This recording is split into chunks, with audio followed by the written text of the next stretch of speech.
Hey everyone, welcome to my channel. तो ये है क्लास 4th की हिंदी की बुक, हिंदी पाठमाला और परिवेश। ये बुक है, फर्स्ट चैप्टर है। इसमें हम नन्हे नन्हे बच्चे हैं। इस कविता का क्या उद्देश्य है? देश प्रेम, निडरता, इच्छा शक्ति, आत्मविश्वास, लगन और दृढ़ दृढ़ निश्चय। अब इन सब का क्या मतलब है, इस पोयम पढ़ते वक्त मैं आपको एक एक चीज़ समझाऊंगी। हम नन्हे नन्हे बच्चे हैं। नन्हे नन्हे मीन्स छोटे छोटे। हम नन्हे नन्हे बच्चे हैं, नादान उम्र के कच्चे हैं। नादान मतलब जिसको ज़्यादा खबर नहीं। उम्र मीन्स आपकी आयु। तो हम छोटे बच्चे हैं जिसको ज़्यादा कुछ पता नहीं है, पर अपनी धुन के सच्चे हैं। लेकिन जो मन में ठान लें उसको कर गुजरते हैं। तो ये बच्चे क्या हैं? ये नन्हे मुन्ने छोटे छोटे बच्चे हैं जिनको ना ही डर खौफ किसी चीज़ का नहीं पता है।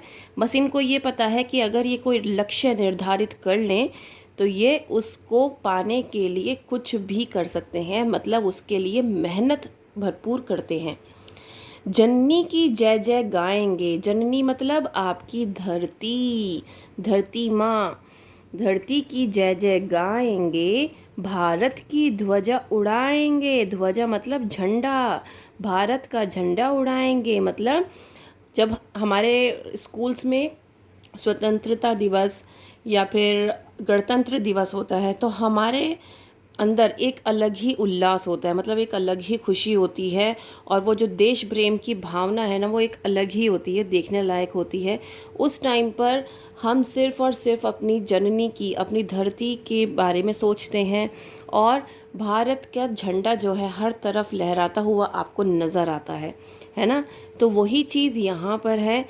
नन्हे नन्हे बच्चे हैं जिनको किसी भी चीज़ की परवाह नहीं है। उन्होंने जो ठान लिया वो करके रहेंगे और भारत का जो झंडा है उनके हाथ में है और वो उसको लगा कर रहेंगे।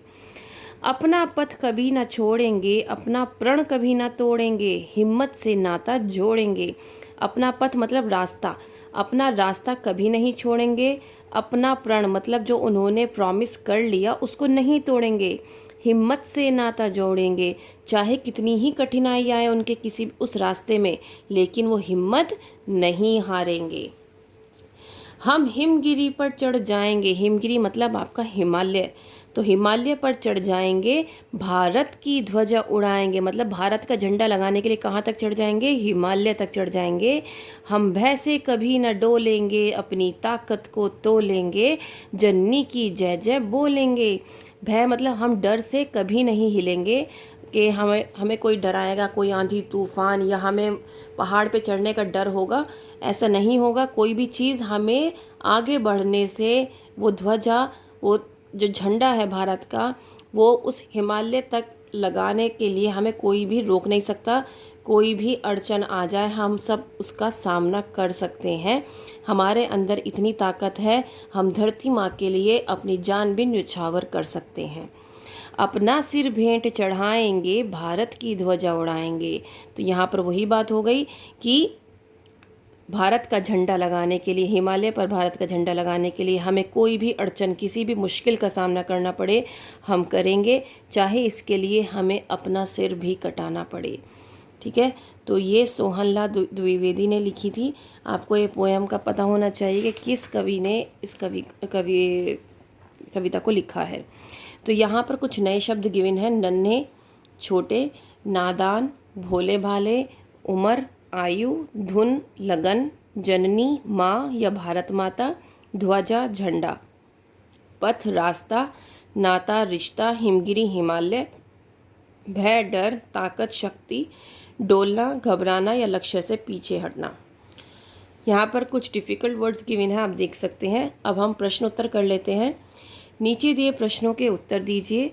ये मौखिक हैं। बच्चे किसकी ध्वजा उड़ाने की बात कर रहे हैं? बच्चे भारत की ध्वजा उड़ाने की बात कर रहे हैं।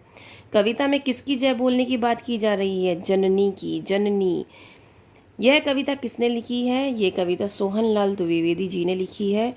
बच्चों में कौन कौन से गुण हैं? बच्चे साहसी हैं, निडर हैं और उनके अंदर एक जज्बा है आगे बढ़ने का। बच्चे अपनी धुन के कैसे हैं? बच्चे अपनी धुन के पक्के हैं, वो किसी भी अड़चन से नहीं रुकने वाले। बच्चे क्या नहीं छोड़ेंगे? बच्चे आगे बढ़ना नहीं छोड़ेंगे, वो ध्वजा को उसके मुकाम तक ले जाकर ही दम लेंगे। दैट मीन्स कि वो उस ध्वजा को हिमालय पर ले जाकर ही लगाएंगे। बच्चे किससे नाता जोड़ने के लिए कह रहे हैं? बच्चे कह रहे हैं, यहाँ पर देखिए नाता जोड़ने की बात की गई है, हिम्मत से नाता जोड़ेंगे, मतलब वो कभी भी हिम्मत नहीं हारेंगे। इसीलिए उन्होंने किससे जोड़ने की बात की है? हिम्मत से नाता जोड़ने की बात की है। उम्र में छोटे होने पर भी ये बच्चे कैसे हैं? उम्र में छोटे होने पर भी ये बच्चे साहसी हैं, निडर हैं और अपने मन की बात करने में सक्षम हैं और उसको पूरा करने में भी सक्षम हैं। कविता की वे पंक्तियाँ लिखिए जिनमें बच्चों ने हिमगिरी पर चढ़ जाने की बात की है। तो वो यहाँ पर है, हम हिमगिरी पर चढ़ जाएंगे, भारत की ध्वजा उड़ाएंगे, हम भय से कभी न डोलेंगे, अपनी ताकत को तोलेंगे, जन्नी की जय जय बोलेंगे। तो ये वो पंक्तियाँ हैं जिसमें उन्होंने हिमगिरी पर चढ़ने की बात की है। तो यहाँ पर है, हम भय से कभी न तोलेंगे, और ये रही, अपनी ताकत को तोलेंगे, जन्नी की जय जय बोलेंगे। ये 3 लाइन्स यहाँ पर आएंगी। फिर उसके बाद ये चढ़ाएंगे वाली, ये वाली आ जाएगी, अपना सिर भेंट चढ़ाएंगे, भारत की ध्वजा उड़ाएंगे। यहाँ तक ये 5 लाइन्स पूरी करनी है। दैट मीन्स ये पोम आपको याद होनी चाहिए। बच्चे जन्नी की जय बोल रहे हैं, बिल्कुल सही बात। बच्चे अपना पथ छोड़ने की बात कह रहे हैं, बिल्कुल नहीं, वो तो अपना पथ छोड़ने को तैयार ही नहीं है किसी भी तरह। बच्चे हिमालय पर चढ़ने की बात कह रहे हैं, बिल्कुल। बच्चे अपने लक्ष्य से पीछे हटना चाहते हैं, बिल्कुल नहीं। बच्चे लक्ष्य को पाने के लिए कठिन परिश्रम करने को तैयार हैं, बिल्कुल। अब यहाँ पर भाषा की बात कर लेते हैं। पद्यांश को पढ़कर प्रश्नों के उत्तर लिखिए। अपना पथ कभी ना छोड़ेंगे, अपना प्रण कभी ना तोड़ेंगे, हिम्मत से नाता जोड़ेंगे, हम हिमगिरी पर चढ़ जाएंगे, भारत की ध्वजा उड़ाएंगे। बच्चे क्या ना तोड़ने की बात कह रहे हैं? अपने प्रण, मतलब जो उन्होंने प्रॉमिस किया है उसको तोड़ने की बात नहीं कर रहे हैं। तो यहाँ ये रहा इसका आंसर। बच्चे किस पर चढ़ने की बात कर रहे हैं? हिमगिरी पर चढ़ने की बात कर रहे हैं। हिमगिरी का क्या अर्थ है? हिमगिरी का अर्थ है हिमालय। ठीक है। अब यहाँ पर ये हिंदी ग्रामर का पार्ट शुरू हो जाता है, वो हम हिंदी ग्रामर के चैप्टर में ही पढ़ेंगे। उम्मीद करती हूँ कि ये चैप्टर आपके लिए हेल्पफुल रहा होगा, क्योंकि मैंने इसके जो क्वेश्चन आंसर्स हैं वो भी कवर अप कर लिए। अगर रहा हो तो प्लीज़ लाइक, शेयर और सब्सक्राइब ज़रूर करिएगा, और चैनल को सब्सक्राइब करना बिल्कुल मत भूलिएगा, और बेल आइकन दबाना बिल्कुल मत भूलिएगा। प्लीज़ मुझे मतलब इस तरीके से आप मुझे मोटिवेट करिए, क्योंकि आप कमेंट नहीं कर सकते हैं। किड्स नॉलेज पॉइंट है, दैट मीन्स किड्स चैनल है, तो आप यहाँ पर कमेंट नहीं कर सकते हैं, बट आप लाइक करके, सब्सक्राइब करके मेरा हौसला बढ़ा सकते हैं। That's all, thank you.